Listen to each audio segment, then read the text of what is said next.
हमारे माननीय विधायकों को 4 करोड़ 32 लाख का आवास दिया गया है रहने के लिए। आलीशान महल, आलीशान बंगले दिए गए हैं रहने के लिए। मंत्रियों को 6 करोड़ का आवास, 6 करोड़ का महल दिया गया है रहने के लिए। और उसी राज्य में कल या परसों 2 दिन सत्र चलेगा।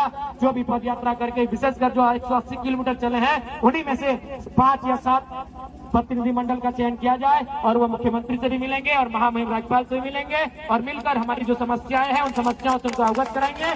के आधार पर स्थानीय नीति कहाँ है, अभियान के आधार पर स्थानीय नीति कहाँ है, झारखंडियों की स्थानीय नीति कहाँ है। और वही सवाल आज झारखंड लोकतांत्रिक क्रांतिकारी मोर्चा भी आपसे पूछ रहा है। इस सवाल का उत्तर आपको देना होगा माननीय मुख्यमंत्री महोदय। इस सवाल के उत्तर से आपको भागना नहीं है, इस सवाल का आपको उत्तर देना है। नहीं तो याद रखिएगा, राजनीति किसी की बपोती नहीं होती है। आज आपका है तो कल इस राज्य की जनता ये डिसाइड करेगी इस राज्य की दिशा किनके हाथों में देना है, इस राज्य की राजनीति को किनके हाथों में देना है।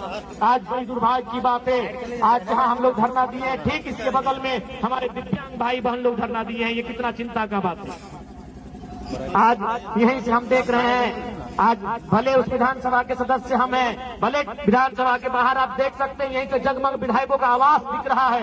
आज कहीं न कहीं हमारा देश और हमारा राज्य भी विरोधाभास का राज्य बनता जा रहा है। आज हमारा झारखंड विरोधाभास का राज्य बनता जा रहा है। एक और जहां हमारे माननीय विधायकों को 4 करोड़ 32 लाख का आवास दिया गया है रहने के लिए। आलीशान महल, आलीशान बंगले दिए गए हैं रहने के लिए। मंत्रियों को 6 करोड़ का आवास, 6 करोड़ का महल दिया गया है रहने के लिए। और उसी राज्य में जो अपंग है, जो अपाहिज है, जिन्हें हम दिव्यांग नाम दिया गया है, जिन्हें दिव्यांग कहा जाता है, जिनका हाथ नहीं है, जिनके पांव नहीं है, जिनकी आंख सलामत नहीं है, जिनके शरीर का कोई ना कोई अंग सलामत नहीं है, आज वे लोग पेंशन पाने के लिए आंदोलन कर रहे हैं। आज कई महीनों से उनका पेंशन बंद पड़ा है। तो सोच सकते हैं आज झारखंड की दिशा को किस ओर आप लेके जा रहे हैं। इसलिए आज इस कार्यक्रम के माध्यम से राज्य की सरकार को सीधा चेतावनी होगा, राज्य की सरकार को सीधा संदेश होगा कि आप अगर हमारी जो मांगे हैं, जिन मांगों को लेकर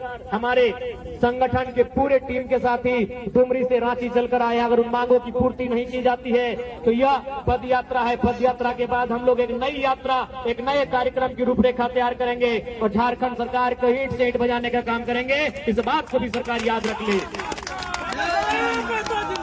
इस बात को भी सरकार को याद रखना होगा कि आज, और यह तो आपको अनुभव करना होगा।